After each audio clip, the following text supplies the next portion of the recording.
All right, well, good morning, Cedarcrest Church. How are you guys doing this morning?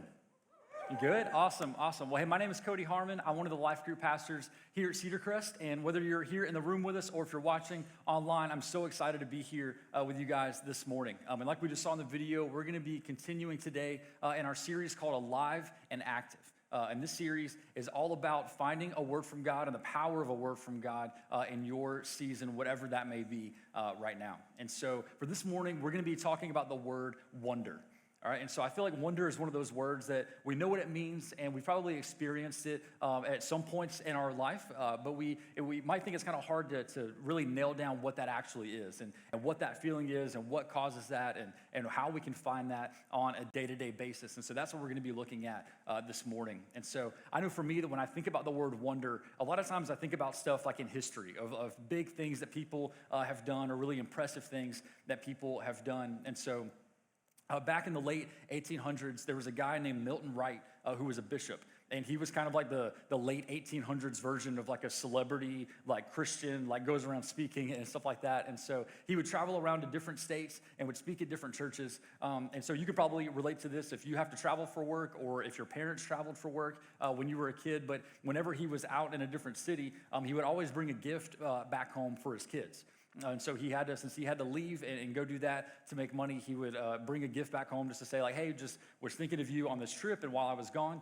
And so one time he was visiting a specific city and he saw a gift that he thought his kids were just going to love. And his kids were like 10 and younger. And so he was like, man, they're going to love this gift. And I mean, this is the late 1800s, so it wasn't anything crazy. But he brought it back home for them and his kids fell in love with it. And it was this little toy helicopter. Right, like this was like a brand new thing. No one had ever seen this before. It's the late 1800s. This was like top of the line. Like this was a crazy, completely new concept of something that could actually fly and take flight. And his sons especially fell in love with this thing. Like they were completely captivated with wonder at this little toy that they saw could actually fly and you could actually do things with it. And that completely unlocked something in their brain. And of course, now we all know Milton Wright's sons as Wilbur and Orville Wright, who were the Wright brothers. That they were the first ones to have manned flight, to create an airplane that could actually fly. And it all started with that little spark of wonder that they got from their dad just bringing that gift home when they were a kid. Right, and so that one little spark of wonder, that's how powerful wonder is because they just had that one little moment and they completely changed history in a way that few people actually get to do. But they changed the way that we go on vacations, they changed warfare, they changed the way that trade happens, like they changed all of these things just because of that one little spark of wonder. And so that's how powerful that can be in our life, but I feel like that's something that we've all experienced at one point or another. Right, like you may not have created an airplane, but you felt that spark of wonder. You know, maybe it was the first time you went to like a big national park, and maybe you saw something like the Grand Canyon, and you saw something that was just that big and that vast, and you were like, man, this is insane, and that filled you with wonder. Or maybe, you know, growing up, you like sports, and like the rest of the world, the first time we saw LeBron James play basketball, we were all filled with wonder that, man, we get to see the GOAT play basketball. And so we were filled with wonder. Or maybe the first time you went to a concert and you were really into music and you were filled with wonder at seeing somebody do something that was just so impressive and such on a professional level, and you were filled with wonder in that moment. But the disappointing thing about that is I think we can get caught up in this lie that wonder is just this temporary kind of thing. That wonder is something that happens in these big built-up moments, and it's not something that we can access on a day-to-day basis. Right? Or even worse, we think that wonder is only reserved for a few people. Like when we think back to the Wright brothers, and we're like, well, sure, they had wonder, they created airplanes, but that's not where it started. It started with just that little spark of wonder that's accessible to all of us. And so this morning, I want to look at what that means for us. That are we actually living lives filled with wonder, or are we just kind of getting through and just trying to make it to the next thing and just living that way and just trying to check things off of a box? Or are we really living the life that we were created to live in the first place? All right, and so if you're following along in your Bibles this morning, we're going to be in Matthew chapter 18. And so that's the very first book of the New Testament. It's the very beginning of the Gospels. So we'll be in chapter 18 of Matthew. And so at this point in Matthew's letter, Jesus at this point has been walking with his disciples for a couple of years. And Jesus knows he's getting to the end of his ministry here on earth. right? And so Jesus knows that what we know now, that he's about to be betrayed and then arrested and then eventually killed, but that he's going to rise again on the third day. And so his disciples are kind of like me, where a lot of that was going over their heads in the moment. But they were still trying to play catch up, and they were trying to get on the same page, and they missed a lot of things that Jesus was saying in the moment that they got later on. And so Jesus has been telling them that he's going to have to leave, and they're like, well, that doesn't make sense. Why would you need to leave? Like, we've got a good thing going here. And so Jesus is, at this point of Matthew, is trying to give them these last bits of information that they're going to need to really lead the church and do what they need to do in the church once Jesus leaves from there. And so as they're walking with Jesus, they have this opportunity to see what Jesus is doing and to see the things that's going on and the way that he does things. So they have an opportunity to ask Jesus questions and hear what Jesus has to say about these things. But even the disciples who were spending time literally with God even got this idea of wonder mixed up in their minds. And so in Matthew 18, starting at the very beginning in verse 1, this is the question that the disciples ask Jesus. So they say, at that time, the disciples came to Jesus and asked, who then is the greatest in the kingdom of heaven? Right? So if you're like me, you've probably had those moments before where you're in a certain situation in life where you're trying to figure something out and you don't really have the answer for something. So you're like, man, I wish I could just literally just see Jesus face to face and say okay, what do you want me to do? Or what is the answer for this? Or why did this happen? And we have kind of those questions of if I saw God face to face, this is what I would ask. And so the disciples are literally face to face with Jesus, and instead of asking him how he's done all these things or how he's healed people or how he's been doing these miraculous things, instead they're asking Jesus, okay, which one of us is actually going to be the greatest whenever we get to heaven? They had missed the idea of what wonder actually is, and so the disciples are thinking of wonder as just these big moments where there's these big milestones in life that we hit, and that is where wonder happens. Right? And we do have those big milestones where, the first time you get your license or whenever you get your first job or whenever you get married or things like that we do have those big milestones, but there's a lot of other things that happen until then. Right? And so I think of Disney World, right? The most magical place on earth. Magic was born in Orlando, Florida. That's just where it happens. That's where wonder began, right? And so Disney World actually has this thing called the Disney Magical Express. So if you're going to Disney, you can pay for this thing called the Disney Magical Express because apparently magic costs money. Disney doesn't just give you magic for free. And so you can pay for this thing where if you and your family were going to go down to Disney, if you flew out of Atlanta, you would get this luggage tag that you would put on your bags. So when you drop your luggage off in Atlanta, when you land in Orlando, you don't have to worry about your luggage. It goes to the Orlando airport, they get your luggage for you, so you just land in Orlando, you leave, you go to Disney World, you go to the resort, you get to your room, and your luggage is there, and it's magic, right? And it's just there, and it's there for you. And so I heard about this because there was this video on TikTok, and you can't lie on TikTok, so I know that this is true. And this girl that worked at Disney was talking about these particular guests that they had, and so she was responsible for kind of the guest services stuff at Disney. And these people had come to Disney. They were excited. I mean, they're going to be there for a vacation. I mean, probably a week or something. And so they're there, and they're ready to go with their family. So they get to their resort. They get to their room. They had paid for this magical experience, and the magic just didn't work. Their luggage just wasn't there waiting for them when they got there. And so they went back down to the desk and were asking the people at the desk, and people were going around and looking and trying to figure all this out. And I mean, Disney's Chick-fil-A times 1,000 on the guest services experience. So they're man, our reputation's on the line. We've got to get this problem solved and figure this out. And so they're running around checking. And at this point, these people have been here for 2 or 3 hours, and they still don't have their luggage. They don't have their bags. And so finally, the girl goes, okay, we can't find it anywhere in our system. We don't see your bags anywhere. Where was the last place you left them? Let's go all the way back to the beginning. Where did you leave your bags? And the family said, oh, they're on our front porch back at our house. They genuinely thought this was magic. Mickey Mouse is running around the sewers of America, grabbing luggage off of people's front porch and then taking it to Orlando, and that's where it's going to be. And so these people had this thought that wonder is just in these big moments, not in the little moments that lead up to that. And that's a good reminder for us that even if you're at Disney World, you're still in Florida, right? And there's nothing, if you're from Florida, there's nothing wrong with Florida, but I don't think of magical when I think of Florida, right? And so there's all these little things that happen behind the scenes leading up to those things. And so wonder isn't these big milestone moments. Wonder is something that we can see on a day-to-day basis. But the disciples had gotten lost in that. Like they were only thinking about, okay, which one of us is going to be the greatest? And if you really listen to what the disciples are asking, they're not asking like, hey, how can I really be a leader and serve the people around me? They're asking, hey, how can I be first? Like whenever we get to heaven, like, okay, Jesus, you're like up here, but I like the other guys beside me are going to be like down here. Like, how do I get more up here? How do I become the greatest? Like, which one of us, surely you have a favorite. Which one of us is your favorite and is going to be the greatest in the kingdom of heaven? And so they're not asking that for the benefit of other people. They're trying to figure out the shortcuts that they can take in life. Right? They're trying to figure out the shortcuts of like, man, how can I just make more money? Like, I don't really want to work more or work harder. Just tell me the next GameStop. That way I can invest in that and just cash in on it and make a little bit extra money.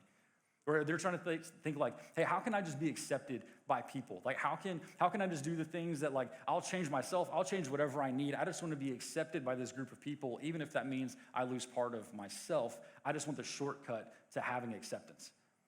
Right? And so we start taking these shortcuts and start asking ourselves, how can we get to that next thing?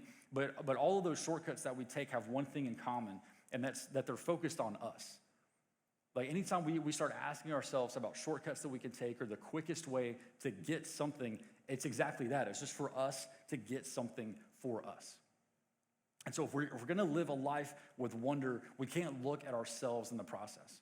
Because the longer that we look at ourselves and the more that we just try to get things for ourselves, the easier it's going to be for us to start to become cynical, right? And so I think growing up, I had this thing in my mind that, when you're a kid, you have a crazy imagination and you're filled with wonder as a kid. But when you're an adult, something happens and at some point your wonder just kind of takes a backseat, right? And that's probably a similar experience that a lot of you have. But this morning, I just want us to know that we don't lose our wonder as we get older. We lose our wonder as we get more cynical.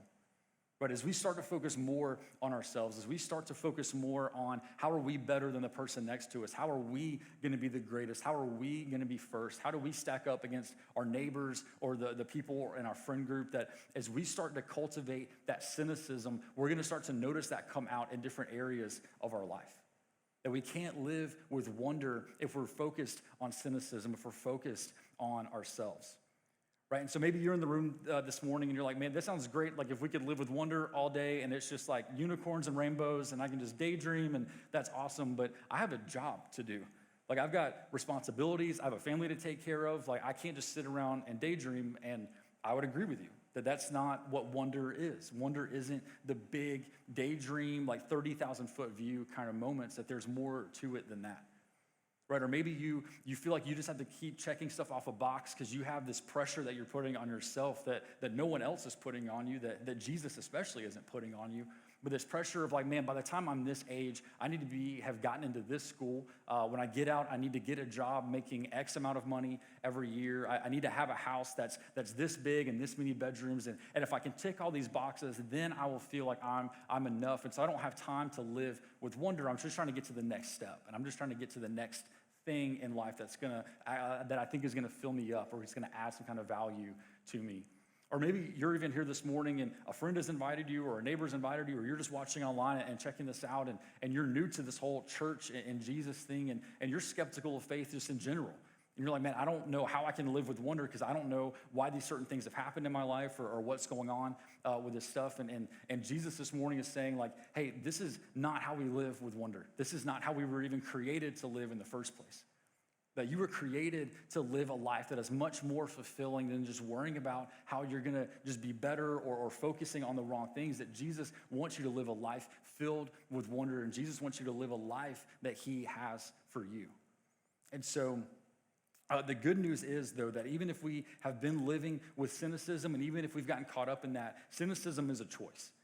Right? And so if cynicism is a choice, that means that those things, those situations that I listed, they can't make us live a life without wonder. Because even if we've gone down that road, at any point we can turn and decide to choose to live with wonder. Even though we can choose to live with cynicism, we can also choose to live with wonder. But we have to know where to find it, and we have to know what that looks like first. And so Jesus is sitting there with his disciples. They've been arguing about who's the best and who's going to be the greatest whenever they get to heaven. And so this is how Jesus answers their question. And what he does here is what he does a lot of times in the New Testament, where someone asks a question, but he answers not the question they asked, but the question they should have asked. And so this is how he responds when they ask who is going to be the greatest. And, so right after this, in Matthew 18, starting in verse 2, it says, Jesus called a little child to him and placed the child among them. And he said, truly I tell you, unless you change and become like little children, you will never enter the kingdom of heaven. And therefore, whoever takes the lowly position of this child is the greatest in the kingdom of heaven. Right? The disciples are like, hey, how can I be better? Like, which one of us is going to be the best? How can I just improve my life and take my step forward? And Jesus says, oh, actually, here's a little child. If you act like this kid, then you will actually see what this looks like.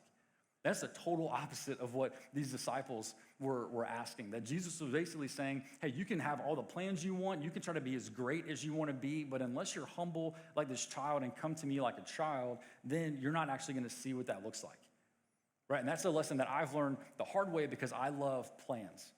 Like, I love strategy. I love having all these things figured out. And so like recently, a couple months ago, me and my wife celebrated our 4th wedding anniversary. And so we were thinking about how we met, and we're just talking through like what that all looked like. And my wife isn't in here for this service, so I can make fun of her for this story. But so we were talking about how we started dating, and when we originally started dating, it just like got weird, and she rejected me, and then I spent a season in the wilderness, and then came back around, and it's fine now. But in the moment, it was pretty rough. And so we tried dating, and it just like got weird, and it didn't work. And so then a couple years later, we started dating again. But we knew we had this summer camp coming up, that we were both going to be leaders at this summer camp. And so we decided, all right, we're going to keep hanging out, and then we'll wait to like put a label on it, whatever that means, after this camp, and do all of that then. Like, you know, all these like weird conversations you have when you're first dating somebody. And so we had still had spent 6 months dating before this camp. So I don't really know why we did this. But so the camp comes and goes, and in my mind, I'm thinking like, okay, I'm gonna plan this whole thing to ask Mary to be my girlfriend and to make this whole thing official. And so in my mind, I was trying to plan this really big like moment. And one of our first dates, we had gone to Chattanooga, drove up to get lunch, and just hung out in Chattanooga and everything. And so I was like, okay, cool. When we get back from this camp, I'm going to do a throwback to Chattanooga. We'll go up. We'll have a nice dinner. We're going to go down to the river where those like all the big steps are in the city, and I'll have like some candles or something. I don't know. I'd seen the Notebook like once, and I was like, I got this. And so I had this whole thing planned of how I was going to ask Mary to make this official. So we keep dating. We try to keep it kind of a secret, and that didn't really work. So everyone knew we were dating. We knew we were dating, and there just wasn't a label. So when we got back from the camp, I was like, all right, I'm going to really think through this and make this official, and it's going to be awesome. And so I think maybe 24 hours after we got home from the camp, Mary called me. So I answered, and I was like, hey, what's up? And the very first thing that she says, she's like, hey, so are we going to make this official or what?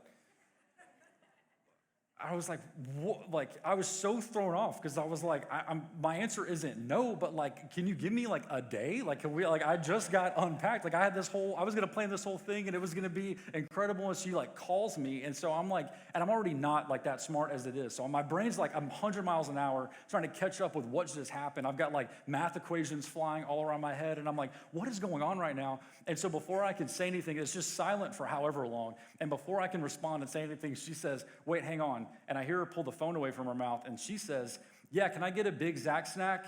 And so not only did she ruin my moment, where I was going to plan this whole thing and be like boyfriend of the year, and we were going to post it on social media, and everyone was going to love it. Not only did she ruin that and ask me out like it was an 8th grade Sadie Hawkins dance, she asked me out in the drive-thru at Zaxby's on a Sunday because Chick-fil-A was closed, obviously. And so that is how our relationship started. That's legit how we became officially like started dating. And so in my mind, I was like, the whole thing's ruined. Like now, like there's like, this is it. Like this is going to be the story we tell our kids, or that I'm going to use in a sermon one day to use as an illustration for something. And so it to me in that moment, I was like, man, this kind of like ruined the whole thing. But then when we were talking about it a couple of days ago, I was like, no, actually, I did what the disciples did, and I just missed the point entirely.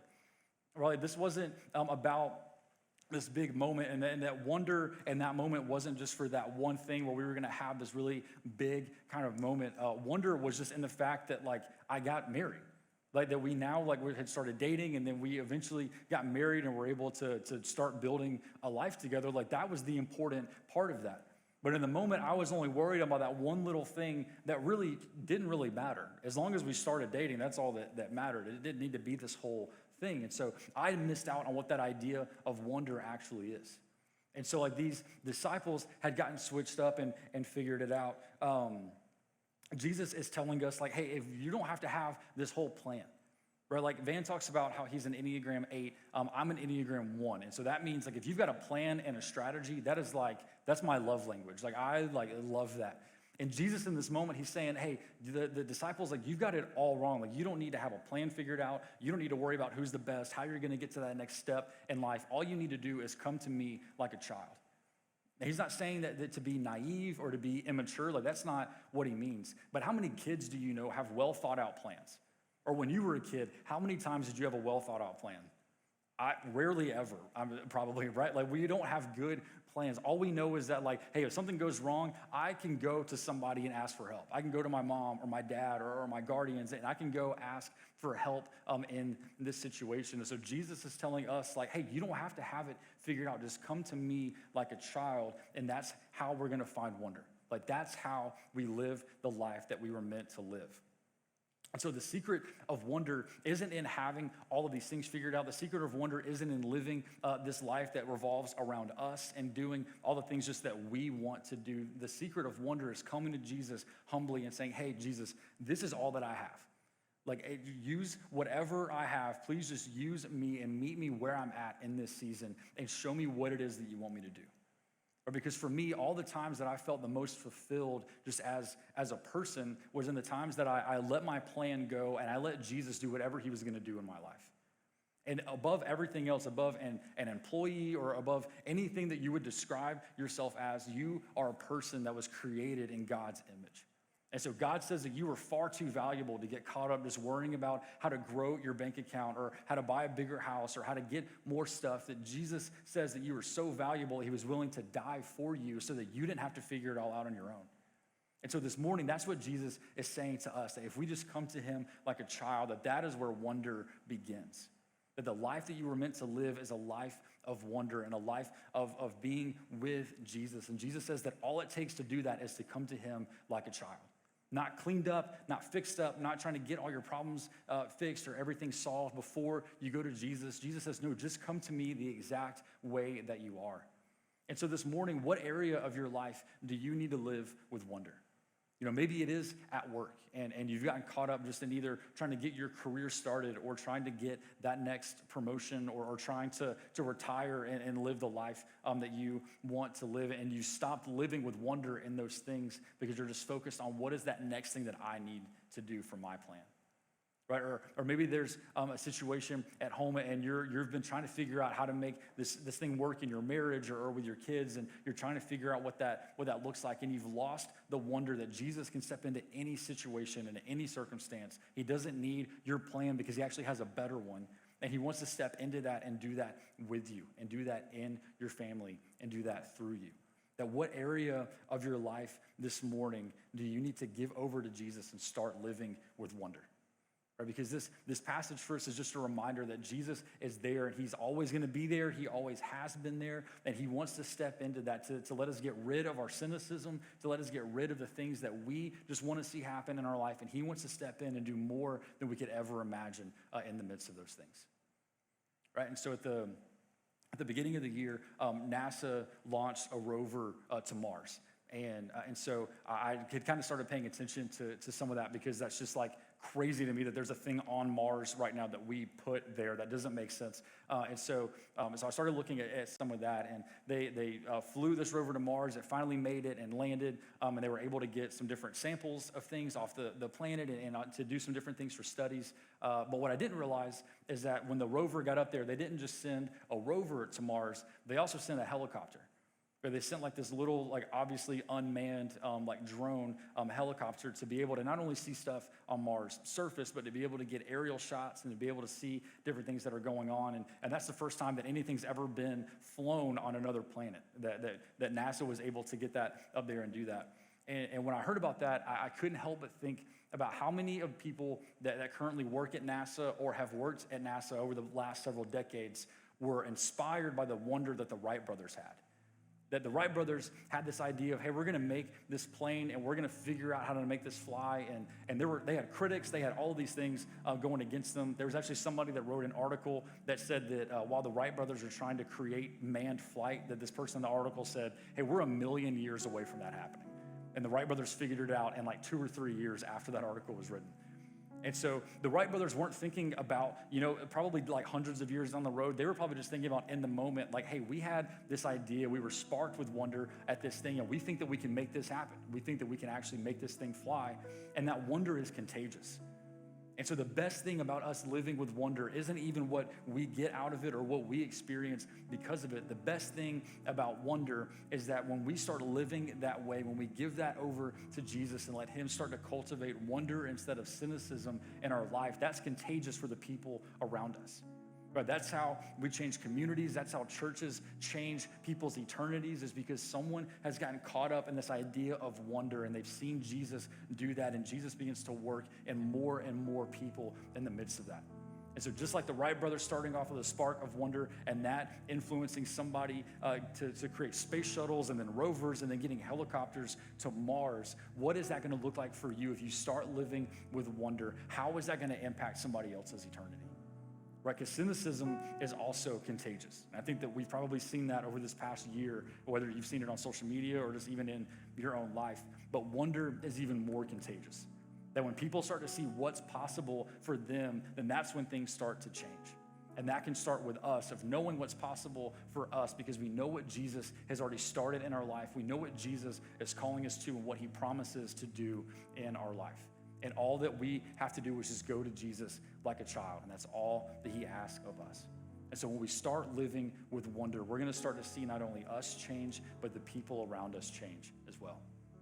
And so if you would, just stand up with me as we continue to worship this morning. The band's going to come back out and lead us in one more song. But I'm going to go ahead and invite the prayer team to come back down to the front as well. So if we have any prayer team members or life group leaders to come down to the front. We're gonna pray together one more time as well before we end this morning. And so if you saw the response time before and you talked yourself out of it, or nerves kept you from coming up here, please don't leave this morning without letting us pray for you today. Because whether you have given up on living with wonder and you feel like that's not even an option for you anymore, we want to pray that Jesus would step into that with you and heal that in your life and meet you here this morning. Or maybe you've started to go down this path of cynicism and you just haven't even realized it, haven't even seen it, and you want prayer for that God would take away your cynicism and fill you with wonder. We want to pray for that. Or if you've never lived with wonder before, if you are still new to this church, then we want you to know that today Jesus wants to meet you exactly where you're at. We would love to pray for you for that as well this morning. And so the band's going to lead us in one more song. And so this is just a time for us to be with Jesus. Just to be in the presence of Jesus with whatever you brought into this room with you this morning. It's not too much for Jesus. It doesn't scare Jesus, that he wants to meet you exactly where you're at, and he wants to fill us with wonder this morning. And so if you would just pray with me as we continue to worship today. God, we love you. God, we thank you for who you are. God, we thank you that we serve a God who so often fills us with wonder. Jesus, that there is nothing that we can bring to the table, God, that would change how you view us or how you feel about us or what you think about us, God, that you still went to the cross for us, knowing what our lives would look like. And so, Jesus, we thank you for that sacrifice this morning. And Jesus, we thank you that because of what you have done, now we can live with wonder as well. Jesus, that it's not about our plans. God, it's not about what we are capable of or just the things that we can do in our own lives or make happen. That, Jesus, that true life starts when we lay our own lives down at your feet. Jesus, when we just ask where you want us to go, when we ask what you want us to do, Jesus, we just pray that you would meet us where we're at here this morning. And so, God, we pray as we continue to worship you, as we continue to pray together, God, that you would just be in this place. God, we pray that you would meet us exactly where we were at and that we would see you work in our lives. So, God, we love you. We thank you. God, it's in your name I pray.